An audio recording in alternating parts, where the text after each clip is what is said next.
Hello students, last lecture में हम लोगों ने प्रॉपर्टीज ऑफ डिटर्मिनेंट से रिलेटेड कुछ प्रॉब्लम किया था और आज भी हम लोग प्रॉब्लम ही करने वाले हैं। तो चलिए देखते हैं नेक्स्ट प्रॉब्लम। तो बच्चे, इस प्रॉब्लम में आपसे बोला जा रहा है कि without expanding the determinant so that, determinant को बिना एक्सपेंड किए हुए हमें this equal to this prove करना है। तो चलिए सबसे पहले इस क्वेश्चन में हम लोग क्या करेंगे, तो जैसे यहाँ a प्लस बी है, यहाँ b प्लस सी है, यहाँ c प्लस ए है। तो कोई ऐसा एलिमेंट ना मुझे कॉमन दिख रहा है, ना मुझे यहाँ पे कोई जीरो बनाना है, नहीं। लेकिन एक चीज आप यहाँ ध्यान दीजिए कि अगर इन तीनों को ऐड कर देते हैं, कुछ तो सिमिलरिटी हमें चाहिए ना। तो जैसे तीनों रो को या तीनों कॉलम को ऐड करते हैं तो वहां पे एक चीज है कि बन जाएगा 2a plus 2b plus 2c। तो यहां हम लोग अप्लाई करते हैं, अप्लाई कॉलम 1 को रिप्लेस कर लेते हैं किससे, तो column 1 plus column 2 plus column 3 से। इससे क्या हो जाएगा, LHS हो गया आपका, ये LHS को हम लोग कर रहे हैं ना। तो ये हो गया पहला कॉलम, ये हो गया दूसरा कॉलम, ये हो गया तीसरा कॉलम, यानी इन तीनों को जोड़ दो। जब इन तीनों को जोड़ दोगे तो ये दो बार हो जाएगा 2a plus 2b plus 2c। कहने का मतलब ये हो जाएगा 2 into a plus b plus c। अब यहाँ पे इस तीनों कॉलम को आप ऐड कर दोगे तो ये हो जाएगा 2 into a plus b plus c, और इन तीनों कॉलम को ऐड कर दोगे तो ये भी हो जाएगा 2 into a plus b plus c। Clear. अब यहां से आप क्या करो, तो second column b plus c, c plus a plus b। Third column c plus a plus b plus c। Same रहने दो। अब यहां आप क्या करोगे, तो पहले वाले कॉलम में से 2 कॉमन ले लोगे। बहुत बच्चा सोच रहा होगा sir 2 into a plus b plus c common ले लीजिए। तो नहीं, हमें यहाँ पे 1 1 1 नहीं बनाना है, हमें इसका वैल्यू नहीं चाहिए, हमें this equal to this prove करना है। तो बहुत बच्चे सोच रहे होंगे सर आप इसको डिटर्मिनेंट को सोल्व कर लीजिए, इसके भी डिटर्मिनेंट को सोल्व कर लीजिए, दोनों को बराबर दिखा दीजिए। तो ये भी हमें नहीं करना है, हमें डायरेक्ट यहाँ LHS से RHS लेके चलना है बच्चे। तो यहाँ सबसे पहले हम लोग 2 कॉमन ले लिए, किस में से, तो फर्स्ट कॉलम में से। तो इससे ये हो गया आपका a plus b plus c, यहां भी हो गया आपका a plus b plus c, यहां भी हो गया आपका a plus b plus c, यहां हो गया आपका b प्लस c, यहां हो गया आपका c प्लस a, और यहां हो गया आपका a प्लस b, यहां हो गया आपका c प्लस a, यहां हो गया आपका a प्लस b, और यहां हो गया आपका b प्लस c। अब ये देखिए कि आपको फर्स्ट कॉलम में क्या चाहिए, तो हमें a b c चाहिए। तो a b c तभी आएगा जब यहां पे एक कंडीशन अप्लाई करोगे। क्या कंडीशन अप्लाई करोगे, तो c1 को रिप्लेस करोगे किससे, तो c1 माइनस c2 से। जैसा कि आप यहां देखो कि a plus b plus c में से अगर b प्लस c को माइनस करते हो तो क्या a नहीं आएगा, ऑफ कोर्स आएगा। और a plus b plus c में से अगर c प्लस a को माइनस करते हो तो सिर्फ b बचेगा। तो इसी चीज को ध्यान में रखते हुए हमने सबसे पहले कॉलम 1 में से कॉलम 2 को माइनस करके फर्स्ट कॉलम के प्लेस पे लिख दिया। तो a plus b plus c में से b प्लस c जाने के बाद यहाँ a बच गया, यहाँ b बच गया, यहाँ c बच गया, यहाँ b प्लस c, यहाँ c प्लस a, यहाँ a प्लस b, और इसी तरीके से यहाँ हो गया c प्लस a, यहाँ हो गया a प्लस b, और यहाँ हो गया b प्लस c। अब जैसा कि हमारा पहला कॉलम मिल गया, अब हम लोग यहाँ आगे बढ़ते हैं। और एक चीज देखिए, यहाँ हमें क्या चाहिए, तो BCA। क्या चाहिए बच्चे, BCA, और यहाँ CAB। तो एक चीज देखो, C प्लस a में से a माइनस हो गया तो क्या बचेगा, सिर्फ C। a प्लस b में से b माइनस हो गया तो a। यानी कि यहाँ पे आपको अप्लाई करना पड़ेगा, कॉलम 3 को रिप्लेस करना है किस से, तो कॉलम 3 माइनस कॉलम 1 से। तो 2 इंटू पहला कॉलम ABC, दूसरा कॉलम आपका जो बच गया है यानी कि b plus c plus a, last में a प्लस b, और यहाँ पे थर्ड कॉलम को रिप्लेस करना है किस चीज से, तो थर्ड कॉलम में से माइनस करना है फर्स्ट कॉलम को, यानी c प्लस a में से a अगर माइनस हो गया तो c, a प्लस b में से b माइनस हो गया तो A और B प्लस C में से C माइनस हो गया तो B। अब आपका पहला कॉलम भी आ गया और लास्ट कॉलम थर्ड कॉलम भी आ गया। अब आपको सेकेंड कॉलम के लिए यहाँ पे कंडीशन क्या अप्लाई करना पड़ेगा, तो अप्लाई कॉलम 2 को रिप्लेस करना है किस चीज से, तो कॉलम 2 माइनस कॉलम 3 से। इससे क्या हो जाएगा, तो आपका फर्स्ट कॉलम तो A B C है ही, सेकेंड कॉलम में से थर्ड कॉलम घटाओ, B प्लस C में से C घटाओ, C प्लस A में से A घटाओ, A प्लस B में से B घटाओ और लास्ट में C A B। और यही आपका क्या है बच्चे, तो RHS आप अच्छे से इसको देख सकते हो। तो यही एक तरीका है जिस तरीके से इस टाइप के प्रॉब्लम को हम लोग सोल्व करेंगे। सोल्व करने का तरीका आपको सीखना है, ये नहीं जो एकदम देखे सवाल को और डायरेक्ट शुरू हो गए। जैसे कि यहाँ पे बहुत बच्चा तो ABC ही कॉमन लेके पहले से 1 1 1 बना के 0 बनाने की कोशिश करता, सोल्व करना चाहता। तो ये सब हमें यहाँ पे नहीं करना है। तो जिस तरीके से हमने क्वेश्चन को किया आप भी इसी तरीके से क्वेश्चन को अटेम्प्ट लिया करोगे। अब हम लोग देखते हैं नेक्स्ट क्वेश्चन। तो बच्चे ये आपका सेकेंड प्रॉब्लम है, इसमें भी यही है कि विदाउट एक्सपेंडिंग हमें LHS RHS को इक्वल करना है। तो जैसा कि हम लोग फर्स्ट क्वेश्चन यानी कि LHS में देख रहे हैं कि 1 1 1 ABC और BC CA AB करके आपको first column and first to third column arrange किया हुआ है। ये हमें प्रूव करना है। तो अब ऐसा नहीं कि LHS का अलग वैल्यू फाइंड करो, RHS का अलग वैल्यू फाइंड करो एंड देन सोल्व करो, तो ऐसा नहीं करना है, हमें LHS से RHS सोल्व करना है। तो जैसा कि यहाँ LHS दे रखा है, क्या दे रखा है बच्चे आपका, तो 1 1 1 ABC BC CA AB। ध्यान देने वाली बात क्या है, तो फर्स्ट रो में हम लोग यहाँ क्या करते हैं, तो A से मल्टीप्लाई करते हैं। यानी कि यहाँ पे कंडीशन क्या आपको अप्लाई करना है बच्चे, अप्लाई या अप्लाइंग, क्या अप्लाई कर रहे हैं हम लोग, तो कॉलम रो 1 ले लो, रो 1 में मल्टीप्लाई कर रहे हैं A से, रो 2 में मल्टीप्लाई कर रहे हैं B से और रो 3 में मल्टीप्लाई कर रहे हैं C से। बहुत बच्चा ये सोच रहा होगा कि सर आपने तो बोला था कि एक टाइम पे हम 2 ही ऑपरेशन लगाएंगे, तो हम यहाँ ऑपरेशन तो लगा रहे हैं बच्चे लेकिन स्केलर क्वांटिटी से मल्टीप्लाई कर रहे हैं, तो अब 3 ऑर्डर का है तो तीनों एक साथ हम लोग यहाँ पे कर सकते हैं, ये चीज आप ध्यान रखिएगा। अब जैसे कि फर्स्ट रो में A से मल्टीप्लाई करेंगे तो ये हो जाएगा A स्क्वायर ABC, कोई दिक्कत नो। सेकेंड में B से मल्टीप्लाई करेंगे तो B स्क्वायर ABC और थर्ड में C से मल्टीप्लाई करेंगे तो C स्क्वायर ABC। आप बढ़िया से देख सको। और आपको यह भी बताया गया है कि अगर किसी भी रो या कॉलम को हम चेंज कर रहे हैं और उसी में किसी भी स्केलर क्वांटिटी से मल्टीप्लाई कर रहे हैं, तो जिस चीज से मल्टीप्लाई करते हैं उसी चीज से हमें डिवाइड भी करना होता है। यानी कि यहीं पे हमको A से B से और C से डिवाइड भी करना था, मल्टीप्लाई किए तो डिवाइड भी करना पड़ेगा, तो वही चीज हो गया। अब आपको जैसा कि दिख रहा है तो थर्ड कॉलम से क्या कॉमन आ जाएगा, तो ABC। तो यहां आप लिख लो taking ABC common from column third. ABC में से थर्ड कॉलम में से आप ABC क्या कर लो, तो कॉमन ले लो। तो कॉमन लेने के बाद देख लीजिए क्या बच गया, यहाँ A B C रहेगा ही, यहाँ आ गया A स्क्वायर, यहाँ आ गया B स्क्वायर, यहाँ आ गया C स्क्वायर और यहाँ बच गया आपका 1, यहाँ भी बच गया 1, यहाँ भी बच गया 1। 1 क्यों बचा वो समझे, क्योंकि ABC हमने कॉमन ले लिया यहाँ पे, यहाँ से ABC कैंसिल। क्लियर। अब यहाँ आप क्या करोगे बच्चे, तो फर्स्ट कॉलम को थर्ड कॉलम को किसके प्लेस पे लेके चले आओ, तो थर्ड कॉलम के प्लेस पे, यानी कॉलम 1 को रिप्लेस कर रहे हैं कॉलम 3 से। जैसे कॉलम 1 को कॉलम 3 से रिप्लेस करेंगे, या फिर ये बोल दो यहां पे कि कॉलम 3 को रिप्लेस कर रहे हैं कॉलम 1 से, तो इस कॉलम को यहां आने के लिए कितने रो को पास करना पड़ेगा, तो 2 रो को।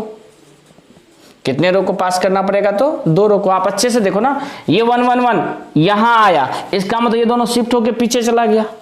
तो यहां इस कॉलम थर्ड को कितना कॉलम पास करना पड़ा तो 2 कॉलम, इसका मतलब इसके आगे में -1 का पावर 2 लगेगा, और -1 का पावर 2 आप भी जानते हो क्या हो जाएगा, +1 ही होगा। और यही चीज हमको क्या करना था, तो RHS में प्रूव करना था, तो equals to RHS, hence proved. तो बच्चे ये आपका थर्ड क्वेश्चन है। ये भी आपको बोला जा रहा है कि विदाउट एक्सपेंडिंग, बिना एक्सपेंड किए हुए हमें इसे सोल्व करना है। तो सबसे पहला चीज LHS में जो गिवन है उसे थोड़ा सा और एक्सपेंड कर लेते हैं, जैसे कि x - 1 का होल स्क्वायर, तो इसको लिख देंगे a² + b² - 2ab। y - 1 का होल स्क्वायर, तो y² + 1 - 2y, यानी कि फॉर्मूला के बेस पे इसको एक्सपेंड कर दिए। यहाँ पे क्या है आपका, तो x² + 1, यहाँ हो गया y² + 1, यहाँ हो गया z² + 1 और x y z। अब एक चीज देख लीजिए, यहाँ x² + 1 आपको दिख रहा है, यहाँ भी तो है, यहाँ y² + 1 दिख रहा है, यहाँ भी तो है, यहाँ z² + 1 दिख रहा है, तो यहाँ भी तो है। तो आप क्या करोगे, तो फर्स्ट कॉलम को रिप्लेस करोगे किस चीज से, तो फर्स्ट कॉलम माइनस कॉलम 2, यानी कि कॉलम 1 में से कॉलम 2 को माइनस करना है। तो x² + 1 - 2x में से x² + 1 माइनस हो जाएगा, तो क्या बचेगा, -2x। अगर y² + 1 - 2y में से y² + 1 माइनस हो जाएगा, तो क्या बचेगा, -2y। यहाँ क्या बचेगा, तो -2z। और सेकेंड कॉलम तो जैसा है आप उसको वैसा ही एज इट इज लिख दोगे, यहाँ हो गया x y z।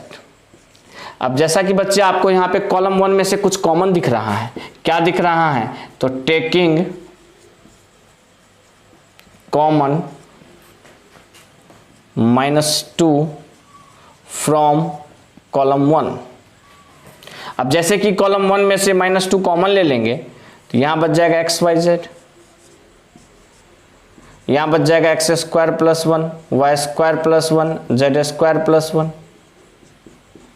x y z। क्या पहला कॉलम तीसरा कॉलम सेम आ गया, तो जैसे ही यहाँ पे फर्स्ट कॉलम और थर्ड कॉलम सेम आ गया, इसका मतलब इस पूरे डिटर्मिनेंट का वैल्यू क्या हो जाएगा, तो 0, जो कि किसके बराबर, तो RHS के बराबर। तो यही आपका हो गया सॉल्यूशन। तो बच्चे आपका नेक्स्ट प्रॉब्लम, इस क्वेश्चन में ये बोला जा रहा है कि ABC be positive and not all equal, show that the value of this is negative, यानी कि इस डिटर्मिनेंट का वैल्यू हमें नेगेटिव शो करना है। तो चलिए बच्चे इस डिटर्मिनेंट का वैल्यू हम लोग ट्रिक से फाइंड करते हैं। ट्रिक भी बहुत दिन हो गया बताए हुए, तो हो सकता है आप भूल ना जाओ, इसीलिए आज इसको दोबारा हम सोल्व करेंगे ट्रिक से। तो डेल्टा मान लिया, डिटर्मिनेंट क्या दे रखा है, तो ABC BCACAB, तो ये तो डिटर्मिनेंट दे रखा है। ट्रिक क्या कहता है, तो फर्स्ट रो और सेकंड रो को रिपीट करो, तो ABCBCA, यानी कि फर्स्ट रो को और सेकंड रो को हमने दोबारा नोट कर दिया। अब इसके बाद आपको बोला जाता है कि इसको मल्टीप्लाई करो, तो क्या हो गया यहाँ ABC, फिर इसको मल्टीप्लाई करो, ये भी क्या हो गया ABC, और इसको मल्टीप्लाई करो, ये भी क्या हो गया, तो ABC, और इसको ऐड करके हम लोग P बोल दिए, जो कि हो गया 3ABC। अब जिस तरीके से यहां मल्टीप्लाई किया उसी तरीके से यहां भी मल्टीप्लाई कीजिए, यहां भी मल्टीप्लाई कीजिए, यहां भी मल्टीप्लाई कीजिए। यहां हो जाएगा बच्चे आपका C3, यहां हो जाएगा A3 और यहां हो जाएगा B3। और जब आप इसको ऐड कर दीजिएगा तो आपका Q का वैल्यू हो जाएगा A3 + B3 + C3। और यहां से जो डिटर्मिनेंट का वैल्यू आता है बच्चे, वो डिटर्मिनेंट का वैल्यू आ जाता है P - Q। और P - Q कहने का मतलब P तो हो गया 3ABC minus A3 + B3 + C3, इस तरीके से। तो आंसर ये हो गया। अब हमें बोला जा रहा है कि ये साबित करो कि ये जो हम डाटा कलेक्ट करके यानी कि आंसर बनाए हैं डिटर्मिनेंट का, ये एक निगेटिव है। और इसके लिए हमें क्या सब गिवन है, तो यहां साइड में लिखते हैं क्या गिवन है बच्चे यहाँ पे, तो ABC B positive and not all equal, यानी कि ये गिवन है कि ABC जो है हमारा क्या है, तो पॉजिटिव है। क्लियर, ध्यान रखना पड़ेगा। अब जैसा कि यहां पे हम अगर माइनस कॉमन ले ले तो ये हो जाएगा a cube plus b cube plus c cube minus 3abc, और a cube plus b cube plus c cube minus 3abc का एक फॉर्मूला होता है a plus b plus c into a minus B का whole square plus b minus c का whole square plus c minus a का whole square. ये आपका एक फॉर्मूला होता है किसका, तो a cube plus B cube plus c cube minus 3abc का। अगर किसी बच्चे को ये फॉर्मूला नहीं पता हो तो आप फंडामेंटल ऑफ मैथमेटिक्स का लेक्चर 1 देख लीजिए, कंसेप्ट क्लियर हो जाएगा। अब एक और चीज है बच्चे यहाँ की, ABC तो तीनों पॉजिटिव हैं, तो इसका मतलब ABC तीनों को ऐड करोगे तो क्या हो जाएगा, तो पॉजिटिव हो जाएगा। 3 पॉजिटिव को जोड़ोगे तो नेगेटिव नहीं होगा ना, पॉजिटिव ही होगा। स्क्वायर है, इसका मतलब ये भी पॉजिटिव, ये भी स्क्वायर है, इसका मतलब ये भी पॉजिटिव, और ये स्क्वायर है, इसका मतलब ये भी पॉजिटिव, और 3 पॉजिटिव को जोड़ दो तो एक बड़ा सा पॉजिटिव आएगा, और 2 पॉजिटिव को मल्टीप्लाई कर दो तो क्या हो जाएगा, वो भी एक पॉजिटिव ही होगा। और उन सारे पॉजिटिव के आगे में एक माइनस लगा है, तो पॉजिटिव को जब हम माइनस से मल्टीप्लाई करेंगे तो ये क्या हो जाएगा, तो निगेटिव हो जाएगा, नहीं हो जाएगा। और यही चीज आपको क्या करना था, तो प्रूव करना था, तो हेंस प्रूव्ड। आपको इस डिटरमिनेंट का वैल्यू निगेटिव प्रूव करना था, जो कि प्रूफ हो गया। अब चलिए हम लोग आते हैं इस क्वेश्चन पे। ये आपका बहुत ही शानदार क्वेश्चन है, थोड़ा सा इंटरेस्टिंग भी है, क्योंकि बच्चे इसमें कंफ्यूज हो जाते हैं कि सर करना क्या है, कुछ पल्ले नहीं पड़ रहा है। वैसे तो हमें वैल्यू ही फाइंड करना है, इसका इवेल्युएट ही करना है, लेकिन स्टार्ट कहाँ से करें। कहीं ए कॉमन दिख रहा है तो कहीं कॉमन नहीं भी दिख रहा है। जैसे कोई सोचेगा पहला में ए कॉमन ले लेंगे तो यहाँ 1 में क्या करोगे, फंस जाओगे, तो नहीं। तो इस टाइप के क्वेश्चन को करने के लिए सबसे पहले हम लोग अप्लाई करते हैं। क्या अप्लाई करते हैं बच्चे, तो जैसा कि हम कर रहे हैं यहाँ पे रो 1 में ए से मल्टीप्लाई कर रहे हैं, रो 2 में बी से मल्टीप्लाई कर दिया, एंड रो 3 में सी से मल्टीप्लाई कर दिया। अब रो 1 रो 2 रो 3 में ABC से मल्टीप्लाई किए, तो एक चीज है कि जिस चीज से मल्टीप्लाई करेंगे तो उस चीज से हमें डिवाइड भी करना पड़ेगा, तो ये 1/ABC तो क्लियर हो गया। अब पहला रो में A से मल्टीप्लाई करो, ये क्या हो गया, a क्यूब प्लस a, यहाँ क्या हो गया a स्क्वायर b, यहाँ क्या हो गया a स्क्वायर c। सेकेंड में b से मल्टीप्लाई करो तो ab square, b cube plus b, b square c, और थर्ड में c से मल्टीप्लाई करेंगे तो ac square, bc square, c cube plus c। तो ये तो था हमारा ABC से मल्टीप्लाई करने के बाद का। अब आपको कुछ कॉमन वगैरह तो नहीं दिख रहा है। हाँ, एक चीज है कि यहां पे आप इन तीनों को ऐड अगर कर देते हो तो कुछ कॉमन दिख सकता है, या फिर इन तीनों को ऐड कर दो। तो यहां पे हम लोग क्या कर देते हैं, अप्लाई, फिर से कंडीशन अप्लाई करना पड़ेगा। तो अप्लाई इंग, क्या अप्लाई कर रहे हैं, तो रो 1 को ऐड करेंगे रो 1 प्लस रो 2 प्लस रो 3 से, या 1/ABC तो सही है। जैसे ही आप इन तीनों को ऐड करोगे, ध्यान से देखना, तो ये हो जाएगा आपका A, इन तीनों को ऐड करने पे ये हो जाएगा a cube plus a plus ab square plus ac square. इन तीनों को ऐड करोगे तो ये हो जाएगा आपका a square b plus b cube plus b plus bc square, और इन तीनों को ऐड करोगे तो ये हो जाएगा a square c plus b square c plus c cube plus c। Second column, third column यहां जिस हिसाब से दे रखा है एज इट इज वही रहेगा।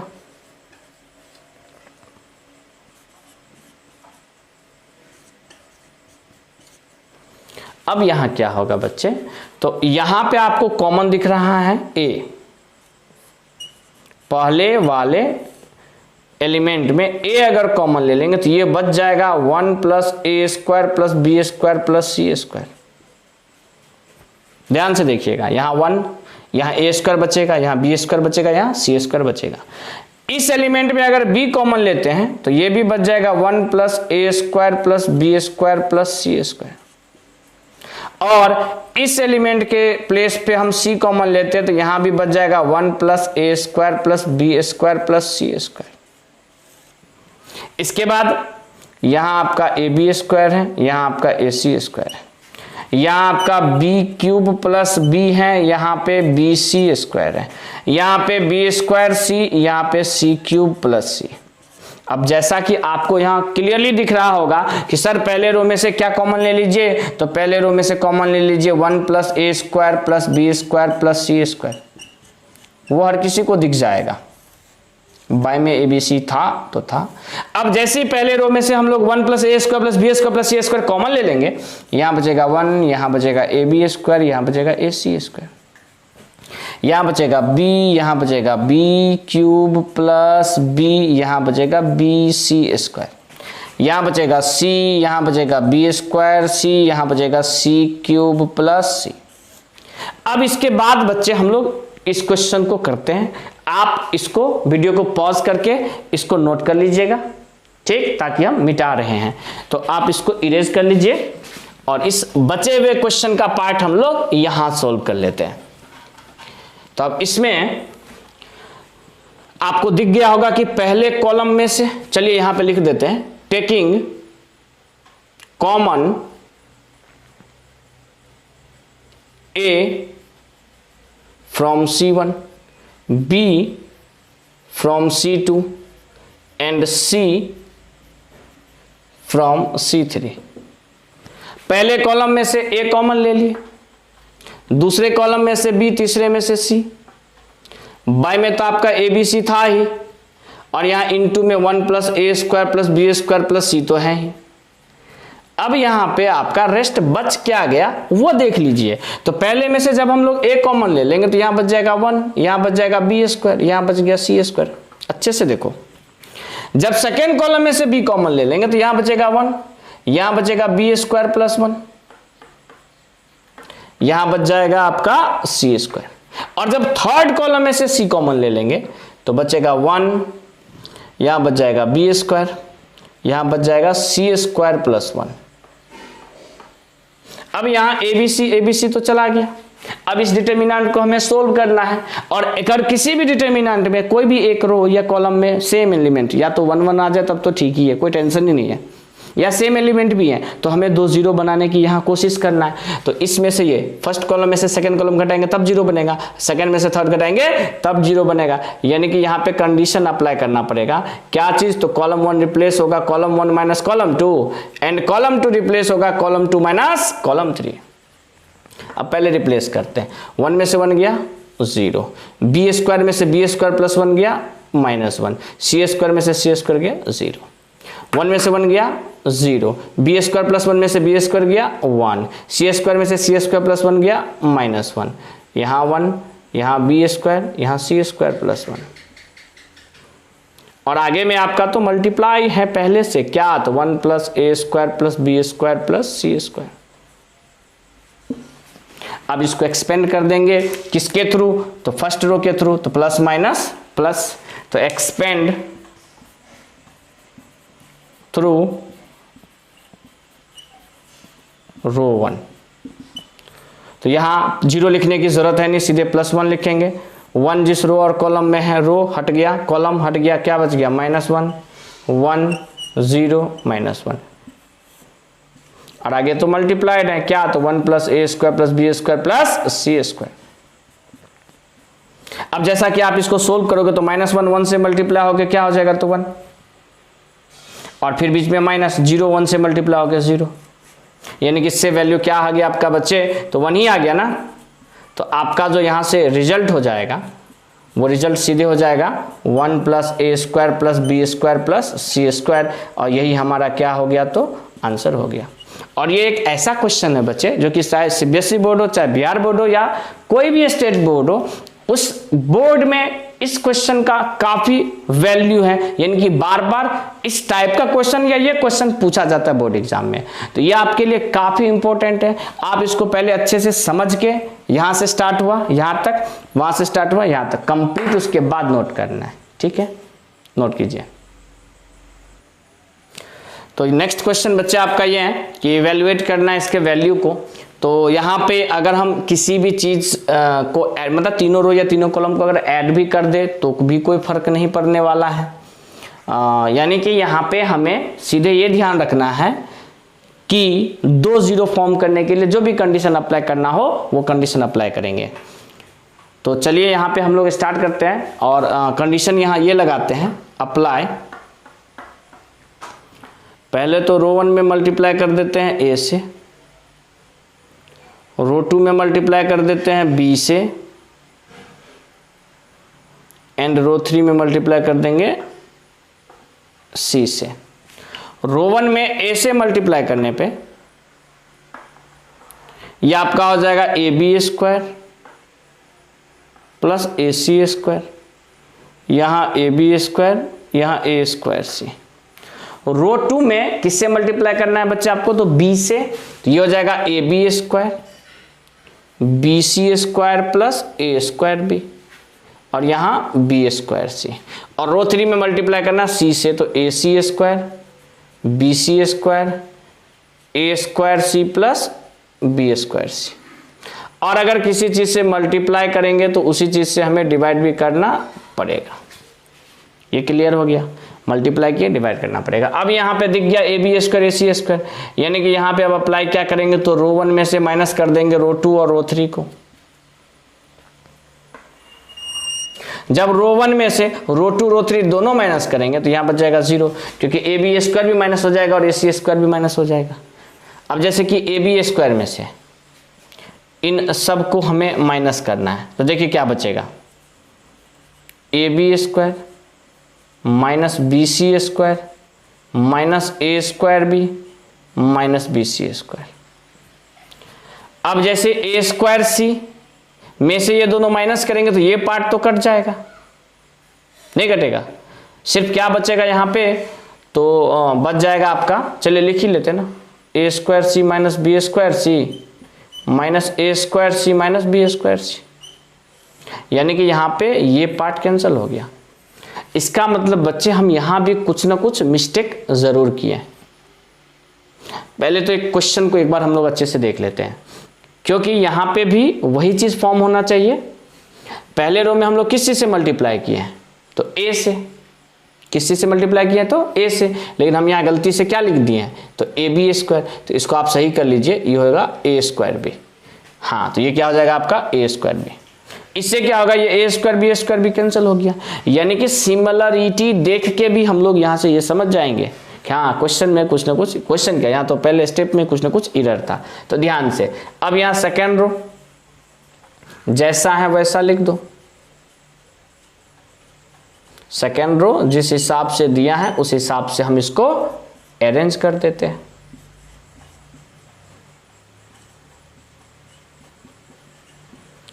अब यहां एक चीज आपको और ध्यान देना है बच्चे, चलिए कैंसल होने के बाद यहां तो 1/ABC है ही, यहां क्या सब बच गया, तो यहां तो 0, यहां क्या बच गया, तो -2BC स्क्वायर, और यहां क्या बच गया बच्चे, तो -2B स्क्वायर सी। यहां AB स्क्वायर, यहां AC स्क्वायर, यहां BC square plus A square B BC square, और यहां पे B square C A square C plus B square C. तो ये तो चलिए हमारा रेस्ट जो पार्ट सोल्व करने के बाद बच गया वो, यहां से भी हम लोग सोल्व करेंगे, वो नहीं करना है हमें। तो अब क्या करना है, तो पहले रो या पहले कॉलम में हमें क्या बनाना है, तो 2 जीरो, तो 1 जीरो है, बस 1 जीरो के लिए थोड़ा सा मेहनत करना है। अब जैसे देखिए बच्चे, अगर इस में से -2 कॉमन ले ले, तो चलिए -2 तो पहले सेपरेट हो गया, तो वो कॉमन लेके हटा लेते हैं, ये हो जाएगा -2 अपॉन ABC, और फिर से यहाँ रेस्ट क्या बच गया आपका, तो यहाँ बच गया 0, यहाँ AB स्क्वायर, यहाँ AC स्क्वायर, सेकेंड कॉलम में बच गया आपका BC स्क्वायर। आप चाहते तो यहाँ से और भी एलिमेंट वगैरह कॉमन ले सकते हैं, नहीं यहाँ से आपका क्या, तो ऐसा करते हैं ना, कुछ कुछ पार्ट कॉमन ही ले लेते हैं ताकि आपका कैलकुलेशन क्या है तो कम आए। तो देखिए पहले क्या चीज कॉमन लेते हैं, टेकिंग कॉमन। सबसे पहला रो में क्या कॉमन दिख रहा है, तो A फ्रॉम कॉलम 1, बी ही ना, हाँ तो B from column 2 and C from column 3। तो पहले कॉलम में से A कॉमन ले लोगे, दूसरे में से B, तीसरे में से C। तो पहले तो चलिए हम कॉमन लेने वाला पार्ट यहां बाहर में लिख दिया, लेकिन आप देखिए कि कॉमन लेने के बाद बचा क्या सब, तो यहाँ 0, यहाँ B स्क्वायर, यहाँ C स्क्वायर। अच्छे से देखिए ना, A कॉमन ले लिया तो 0 में से आराम से कॉमन ले सकते हो, कोई फर्क नहीं पड़ेगा, लास्ट लेक्चर में भी बताए हुए थे। इसमें से हमें B कॉमन लेना है, तो B कॉमन लेने के बाद यहाँ क्या बचेगा, तो -2C स्क्वायर। इसमें से B कॉमन ले लिए तो क्या बच गया, C square plus A square, और इसमें से B कॉमन आ गया तो C स्क्वायर। अब यहाँ पे आपका C कॉमन ले लिए तो -2B स्क्वायर, यहाँ B स्क्वायर, और यहाँ C कॉमन लेने पे A square plus B square. यहाँ -2 भी आप कॉमन ले लीजिए, तो चलिए हम -2 डायरेक्ट कॉमन ले लेते हैं, या फिर आपको हो सकता है प्रॉब्लम हो जाए, इसलिए हम लोग -2 डायरेक्ट नहीं लिख लेते हैं। -2 कॉमन ले लिए तो यहाँ बच गया 0, B square, C square, C square, C square plus A square, यहाँ C स्क्वायर, यहाँ B square, B square, A square plus B square.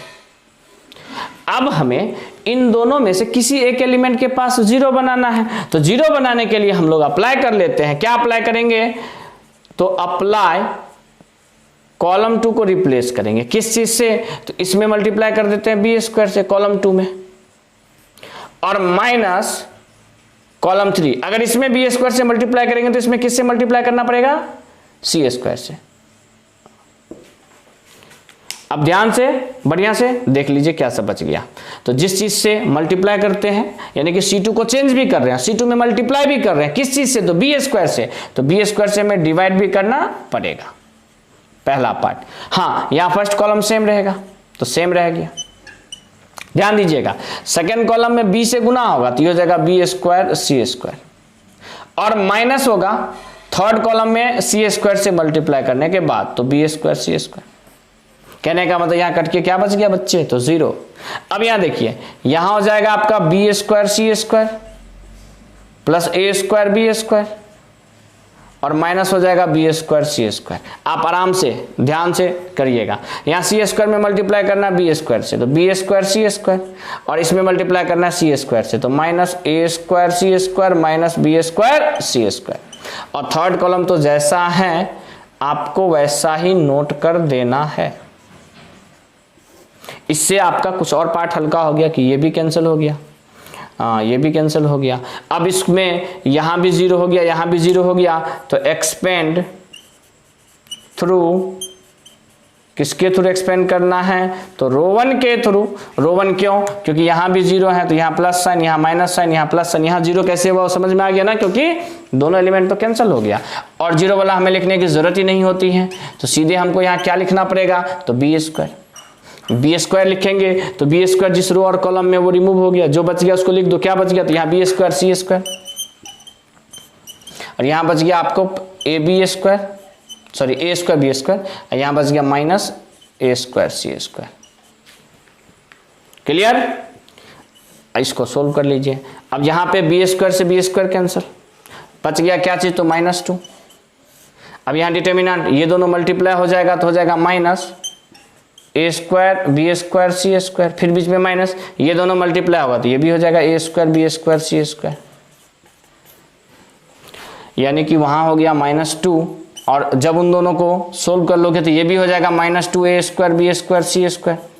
-2 से मल्टीप्लाई होकर ये हो जाएगा 4a² b² c², जो कि किसके बराबर है, तो सॉरी यही तो हमें आंसर निकालना था, ये RHS नहीं है, यही हमारा क्या हो गया, तो सॉल्यूशन हो गया। तो बच्चे ये क्वेश्चन आपका थोड़ा सा लेंदी हो गया, तो लेंदी हो गया इसका ये मतलब नहीं कि आप इसको नहीं करोगे, अच्छा क्वेश्चन है, शानदार क्वेश्चन है, और बोर्ड के एग्जाम में ये वाला क्वेश्चन और इससे जस्ट पहले वाला क्वेश्चन जो है ना बार बार पूछा जाता है, हर 2 से 3 साल के अंतराल पे यही दोनों क्वेश्चन बोर्ड के एग्जाम में निश्चित रूप से गारंटी के साथ कह सकते हैं कि पूछा ही जाता है। तो ये दोनों आपके लिए बहुत ही इंपॉर्टेंट है, आप इस दोनों को मतलब इसको भी नोट कीजिए।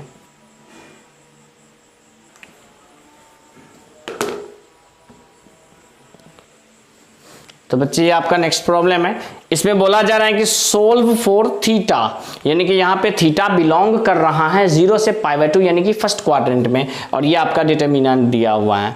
तो सबसे पहला चीज यहाँ पे 2 0 बनाने के लिए हमें क्या करना पड़ेगा, तो सेम एलिमेंट बनाना है, तो आप अप्लाई कर दो, कॉलम 1 को रिप्लेस करते हैं किस चीज से, तो column 1 plus column 2 plus column 3। तो यहाँ पे हम लोग कॉलम 1 को रिप्लेस करना है किस चीज से, column 1 plus column 2 plus column 3 से। तो जैसा कि आप यहाँ पे इस तीनों को ऐड करोगे, तो देखो बच्चे ऐड करने के बाद क्या आएगा, 1 plus sine square plus cos square plus 4 sine 4 theta. तो साइन स्क्वायर कॉस स्क्वायर मिलके कितना हो जाएगा, तो 1, यानी कि ये तीनों को ऐड करने पे हो जाएगा 2 प्लस 4 साइन 4 थीटा। आप अच्छे से चेक कर लीजिए, ठीक है। अब सेकेंड वाले को भी ऐड कीजिए, तो यहां भी हो जाएगा वही चीज, 2 प्लस 4 साइन 4 थीटा। थर्ड वाले को भी, यानी कि कॉलम 1 कॉलम 2 कॉलम 3 को ऐड कर लीजिए, तो ये भी वही चीज हो जाएगा, 2 प्लस 4 साइन 4 थीटा। ये कैसे हुआ, क्लियर हो गया होगा, क्योंकि sign square plus cos square को ऐड करेंगे तो कितना आ जाता है बच्चे, तो 1 आ जाता है। तो ये ध्यान रखिएगा। अब यहां कॉलम 2 जैसा है वैसा ही रह जाएगा, कॉलम 3 जिस प्रकार से दिया हुआ है उस प्रकार से ही रह जाएगा। अब इसमें आपको यहां क्या दिख गया, तो 2 प्लस 4 साइन 4 थीटा कॉमन दिख गया, तो हम लोग कॉमन ले लेंगे क्या चीज, तो 2 प्लस 4 साइन 4 थीटा।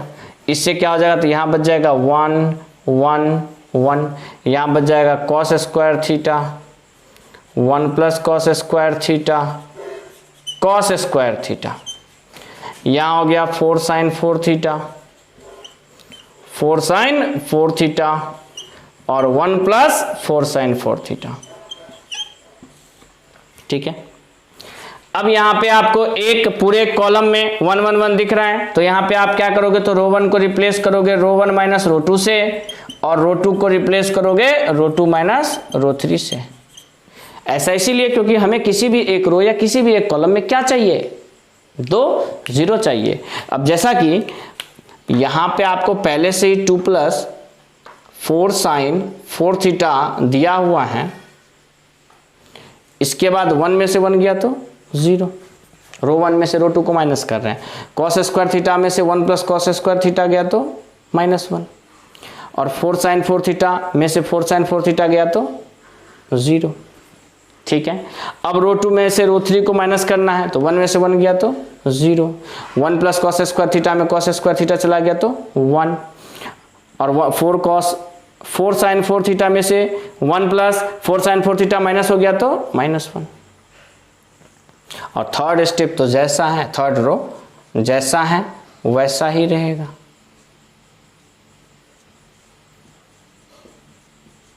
ठीक है। और हाँ, ये क्वेश्चन में आप लिख लीजिएगा, ये बराबर 0 दिया हुआ है, तब तो हम थीटा का वैल्यू फाइंड करेंगे। तो ये आपको क्या दिया हुआ है, इक्वल्स टू 0, तो हर प्रत्येक जगह पे आप 0 बराबर लिख लीजिए, और यहाँ इम्प्लाइज का यानी या का साइन दे दीजिए। अब जैसा कि बच्चे यहाँ पे हमें अब सोल्व करना पड़ेगा इस पार्ट को, तो आप ही बताओ किसके थ्रू एक्सपेंड करेंगे, तो फर्स्ट रो के थ्रू।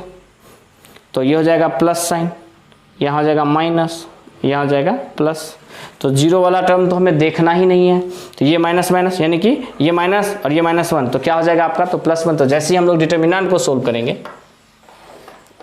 तो जैसे हम लोग डिटर्मिनेंट को सोल्व करेंगे तो पहला चीज तो 2 + 4 sin 4 थीटा रहेगा ही, और यहां ये माइनस माइनस हो गया +1, और 1 जिस रो और कॉलम में उसको रिमूव कर दीजिए तो ये पूरा रिमूव हो गया, ये पूरा रिमूव हो गया। इसका मतलब यहाँ क्या बच गया 0, यहाँ क्या बच गया 1, ये तो रिमूव हो चुका है, यहाँ क्या बच गया -1, यहाँ क्या बच गया 1 + 4 sin 4 थीटा। और जैसा कि 1 + 4 sin 4 थीटा 0 से मल्टीप्लाई हो गया क्या बन जाएगा, तो 0 बन जाएगा, फिर बीच में माइनस, ये 1 और -1 मल्टीप्लाई होकर -1 होगा, जो बना देगा इसको +1। कहने का मतलब यहां से आपको 2 + 4 sin 4 थीटा ही मिलेगा, और 0 + 1 तो 1 ही हो गया, और यहाँ सिंपल हो गया कि 2 + 4 sin 4 थीटा बराबर 0। अब यहां से 4 sin 4 थीटा हो गया -2 के बराबर, और हमें तो sin 4 थीटा का यहां से अगर मान चाहिए तो sin 4 थीटा बराबर हो जाएगा -2/4 यानी कि -1/2, और -1/2 साइन का कब वैल्यू होता है, तो ये हो जाता है आपका साइन का वैल्यू साइन -30 डिग्री पे। 30 डिग्री कहने का मतलब आप लिख सकते हैं -π/6 पे। और आप एक फॉर्मूला 11th में ही पढ़ते आ रहे हो कि जब साइन थीटा बराबर साइन अल्फा रहेगा तो वैल्यू क्या हो जाता है आपको थीटा का n π प्लस -1 के पावर n इंटू अल्फा, जहां पे n किसका काम करता है तो इंटीजर का।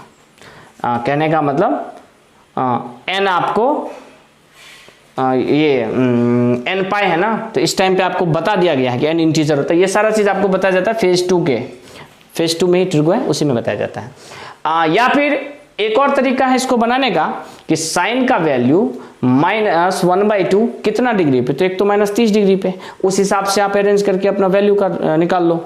लेकिन हम लोग फॉर्मूला के ही बेस पे चलेंगे। तो यहाँ पे थीटा तो नहीं है, यहाँ पे क्या है 4 थीटा, तो इसका मतलब 4 थीटा जो होगा वो बराबर होगा किसके, तो n π समथिंग। तो ऐसा करते हैं ना, ये थोड़ा सा लेंदी जाने वाला है, तो हम लोग डायरेक्ट ही, आप होशियार हो, आप आराम से सोल्व कर सकते हो, फॉर्मूला के बेस पे क्यों जाए। बस आप इतना बता दो कि साइन का वैल्यू माइनस कब आता है, फर्स्ट क्वाड्रेंट में आता है तो नहीं, सेकंड क्वाड्रेंट में नहीं, यानी कि थर्ड या फोर्थ क्वाड्रेंट में। तो साइन का वैल्यू -1/2 जो है वो एक आ जाएगा आपको। साइन का वैल्यू अगर मान लीजिए साइन x है तो साइन का वैल्यू -1/2 कब आएगा, तो x एक तो थर्ड क्वाड्रेंट, तो थर्ड क्वाड्रेंट हो जाएगा आपको 180 + 30 यानी कि 210 डिग्री, और 210 डिग्री को हम लोग लिखते हैं कितना 7π/6। और एक होता है आपको फोर्थ क्वाड्रेंट 330 डिग्री पे, और 330 डिग्री को हम लोग लिखते हैं 11π/6। तो ये आप याद रखिएगा, 11th में ही बताया जाता है। तो यहाँ पे x नहीं है, यहाँ 4 थीटा है, तो 4 थीटा एक बार बराबर हो जाएगा किसके 7π/6 के, और एक बार बराबर हो जाएगा किसके तो 11π/6 के। हमें तो वैल्यू थीटा का चाहिए, तो 4 इधर आके बाई में हो जाएगा, तो एक हो जाएगा 7π/24 और दूसरा हो जाएगा 11π/24। और ये दोनों का दोनों वैल्यू आपको बिलोंग कर रहा है किससे, तो फर्स्ट क्वाड्रेंट से। इसका मतलब यही हमारा क्या हो गया, तो आंसर हो गया। तो ये भी एक क्वेश्चन बहुत ही शानदार क्वेश्चन है। दोनों ही क्वेश्चन को आप मतलब इससे पहले 2 क्वेश्चन और ये क्वेश्चन यानी कि लास्ट 3 क्वेश्चन जो आपको बताए वो काफ़ी इंपॉर्टेंट है, ये आपको बढ़िया तरीके से आना चाहिए। ठीक है, तो पहले आप इसको आराम से नोट कर लो।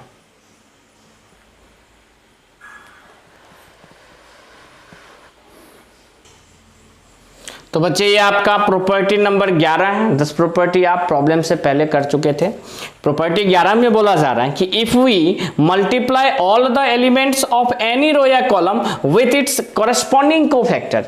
इसका मतलब ये हो गया कि अगर कोई भी एक डिटर्मिनेंट आपको दिया हुआ है, तो चलिए एक डिटर्मिनेंट हम लोग लिख लेते हैं।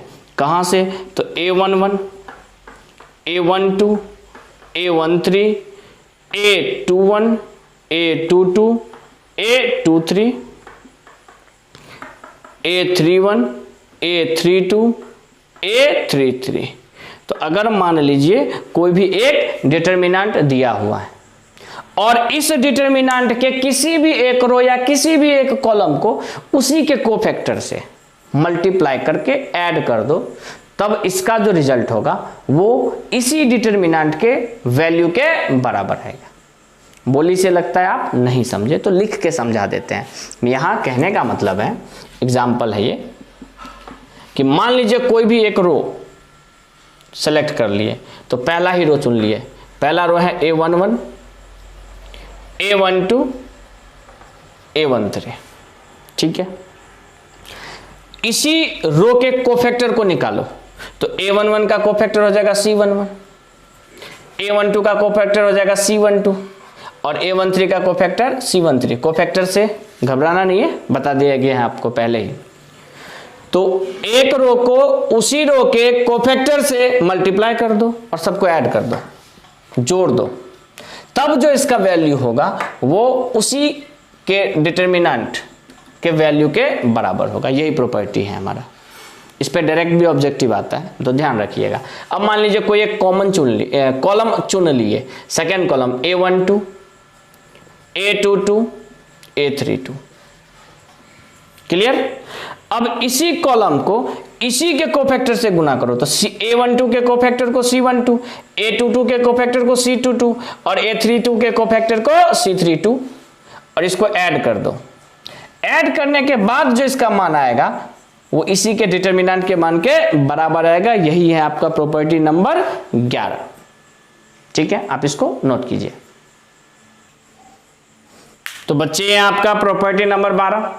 इसमें क्या बोला जा रहा है कि if we multiply all the elements of any row या कॉलम, अगर हम किसी भी एक जो भी आपका डिटर्मिनेंट दिया हुआ है उसके रो को चुन लिए और उसके रो या कॉलम को चुनने के बाद मल्टीप्लाई किए, किसके साथ, तो with the corresponding cofactor of any other row या कॉलम। यानी कि अगर पहला रो चुने तो पहले रो के कोफैक्टर से नहीं, दूसरे या तीसरे रो के कोफैक्टर से मल्टीप्लाई कर दो और उसको ऐड कर दो, तब जो उसका वैल्यू होगा, उसका रिजल्ट होगा वो 0 के बराबर होगा। बोलने से लग रहा है आप नहीं समझे, तो सबसे पहले हम लोग एक determinant A11, A12, A13, A21, A22, A23, A31, A32, A33 एक डिटर्मिनेंट दिया हुआ है, ठीक है। अब यहाँ कोई रो चुन लो, तो हम लोग सेकेंड रो सेलेक्ट करते हैं। सेकेंड रो का एलिमेंट क्या सब है, तो A21 है, A22 है, A23, ये सेकेंड रो का एलिमेंट है। अब इस एलिमेंट को किसी भी दूसरे रो, चाहे पहला चाहे तीसरे, तो पहले रो के कोफैक्टर से इसको मल्टीप्लाई करते हैं। तो A11 का कोफैक्टर C11, A12 का कोफैक्टर C12 और A13 का कोफैक्टर C13। तो एलिमेंट को किसी दूसरे रो के कोफैक्टर से मल्टीप्लाई करने के बाद अगर ऐड करोगे तो इसका रिजल्ट आएगा 0। यही है प्रॉपर्टी नंबर 12। अब कोई एक कॉलम भी चुन लेते हैं। जैसे मान लीजिए हम लोग थर्ड कॉलम चुने, A13, A23, A33। तीसरे कॉलम को अगर सेलेक्ट किए तो पहला या दूसरे कॉलम के कोफैक्टर से मल्टीप्लाई करो। तो यहां दूसरे कॉलम के कोफैक्टर से, यानी C12, C22, C32 से मल्टीप्लाई करके इसको ऐड कर दो। ऐड करने के बाद जो रिजल्ट आएगा वो भी क्या हो जाएगा, तो 0। तो बच्चे ये आपका लास्ट प्रॉपर्टी। इस प्रॉपर्टी में बोला जा रहा है कि डेल्टा डैश एक डिटर्मिनेंट है formed by replacing all the elements of order n bye there corresponding cofactor. यहाँ इसके कहने का मतलब ये है कि एक, जैसा कि यहाँ पे डिटर्मिनेंट दिया, इसको हम लोग क्या माने, डेल्टा। तो चलिए लिख लेते हैं। एक है डेल्टा जो कि A11, A12, A13, A21, A22, A23, A31, A32, A33। ये एक डिटर्मिनेंट दिया हुआ है। एक और नया डिटर्मिनेंट फॉर्म करते हैं, किससे, तो इनके कोफैक्टर से। जैसे A11 के कोफैक्टर को क्या बोलेंगे, C11, A12 के कोफैक्टर को C12, A13 के कोफैक्टर को C13। इसी तरीके से प्रत्येक एलिमेंट का कोफैक्टर निकाल लेंगे और उस कोफैक्टर से रिप्लेस करने के बाद जो आपका एक नया डिटर्मिनेंट बना उसको बोले हम लोग डेल्टा डैश। क्या बोले? Delta dash. और यहां प्रॉपर्टी ये कहता है कि ये जो डेल्टा डैश का वैल्यू होगा वो डिटर्मिनेंट के पावर में आ जाएगा n-1। n यहां पे किस चीज का काम कर रहा है बच्चे? तो ऑर्डर का। जैसे कि इस डिटर्मिनेंट का ऑर्डर क्या है? तो 3 है। और यहां से इस एग्जाम्पल में डेल्टा डैश जो होगा वो बराबर होगा डेल्टा के पावर में 3-1 के, यानी कि डेल्टा डैश यहां बराबर हो जाएगा डेल्टा स्क्वायर के। मतलब यहां ये हो गया बच्चे कि अगर कोई डिटर्मिनेंट दिया हुआ है तो उसी के प्रत्येक एलिमेंट का कोफैक्टर निकाल के एक नया डिटर्मिनेंट बनाएंगे, तब इस नए वाले डिटर्मिनेंट का जो वैल्यू होगा वो पुराने वाले डिटर्मिनेंट के वैल्यू के पावर में n-1 आ जाएगा। n क्या रहेगा? तो ऑर्डर ऑफ डिटर्मिनेंट।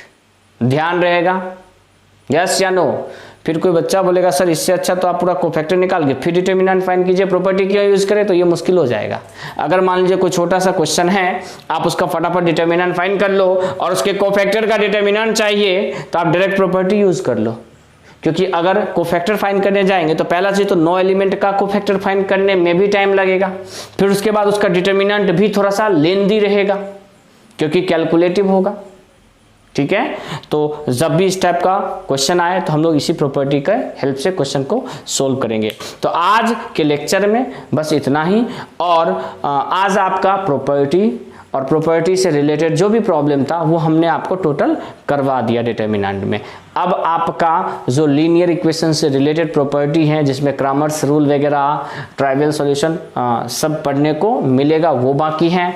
और एक आपको स्ट्रेट लाइन से रिलेटेड जिसमें हम लोग ट्रायंगल का एरिया, कोलिनियर का कंडीशन, तो ये सब हम लोग एक लेक्चर में पढ़ेंगे। तो 2 से 3 लेक्चर मात्र आपके डिटर्मिनेंट का अब बाकी रह गया है और इसके बेस पे आप NCERT 4.2 तो कंप्लीट कर ही सकते हो।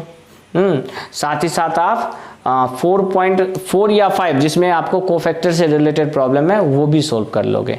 तो आज के लिए बस इतना ही। Thank you. कते देर भाग लो? 10 सेकंड।